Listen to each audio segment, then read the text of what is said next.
అందరికీ నేను అమ్ముకి 1.5 మంత్ ఉన్నప్పుడు అమ్ముకి హెల్త్ బాగోలేదు, హాస్పిటల్కి తీసుకెళ్తున్నాము అని అయితే ఒక షార్ట్ వీడియో అప్లోడ్ చేశాను. అయితే మా హస్బెండ్ పర్మిషన్ తీసుకొని ఒకవేళ ఓకే అంటే కనుక నేను ఆ ప్రాబ్లం ఏంటన్నది చెప్తా అని అయితే మీకు చెప్పాను. కాకపోతే ఇప్పటి వరకు కూడా దానికి సంబంధించి వీడియో అయితే నేను పెట్టలేదు.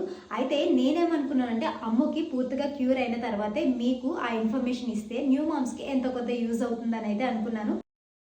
ప్రాబ్లం ఏంటి అన్నది వీడియోలో మీరే చూడండి. అమ్ము కాలు షివరింగ్ వస్తున్నట్టుగా అయిపోయేది, అంటే వణుకుతున్నట్టుగా. అసలు ఈ ప్రాబ్లం ఏంటి అన్నది మాకు అర్థమయ్యేది కాదు. మా హస్బెండ్ అయితే దీన్ని ఫస్ట్ చూశారు, తర్వాత నాకు చెప్పారు. సరే 2 days చూద్దామని చెప్పి అలాగే చూసాం, కానీ ఇంకా ప్రాబ్లం ఎక్కువైంది కానీ తగ్గడం అయితే కనిపించలేదు. హాస్పిటల్స్ చుట్టూ కూడా బాగా తిరిగాము.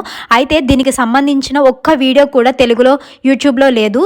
నేను దీనికి సంబంధించి ఇలా ఎందుకు వస్తుంది పిల్లలకి అన్నది ఒక లాంగ్ వీడియో అయితే పోస్ట్ చేస్తాను, కింద లింక్ ఇస్తాను, ఖచ్చితంగా చెక్ చేయండి. న్యూ మామ్స్కి బాగా యూజ్ అవుతుంది.